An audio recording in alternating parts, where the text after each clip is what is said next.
Hey guys, I'm Al, and today I'm showing you my simple method for editing my speed paints. Everyone who participated in the poll I sent out about 3 weeks ago, sorry it took so long, wanted this tutorial, so here you go. First, what you need is your artwork. I'm using this Deltarune banner I drew recently, and the video for that, which is being edited here, will be linked in the description.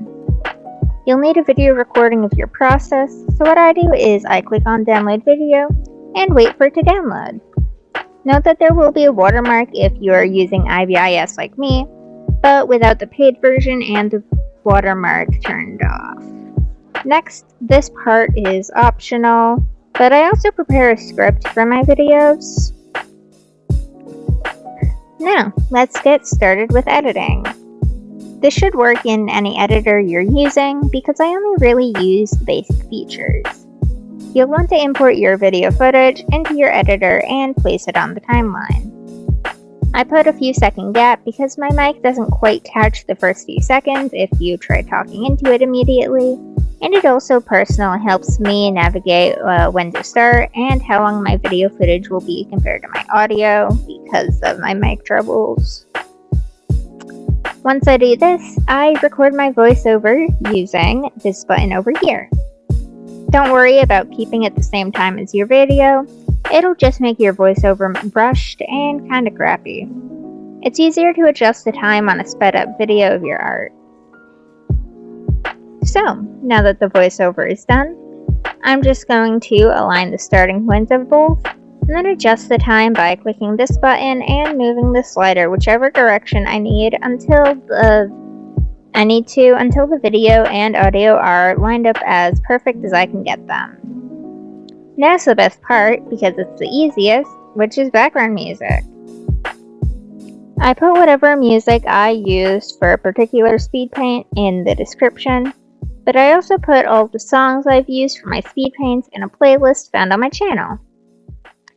So, let's go on YouTube and search up some Deltarune songs for this one. Once I find one or a few that I like, I put them in the playlist if they weren't there from a previous video, and I copy the link to download it. Once that's done, I bring it over to my editor and cut the audio to make sure it doesn't go past my video or voiceover time.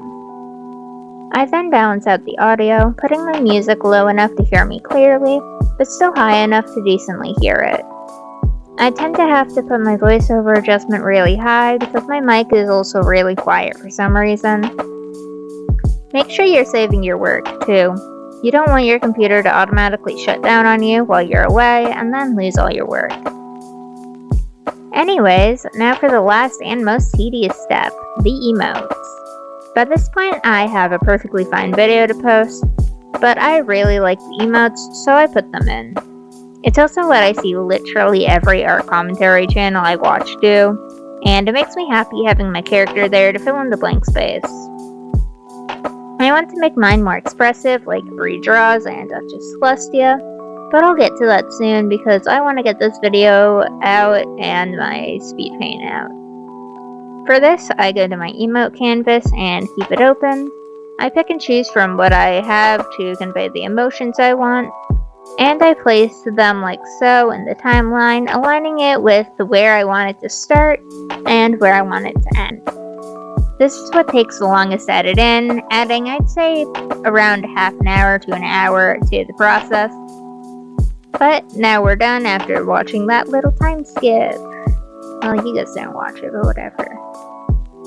The last thing to do is watch the video and make sure everything looks good. And if it does, then we export it, make our thumbnail, and upload it to YouTube to wait for the wonderful comments I love receiving from all of you.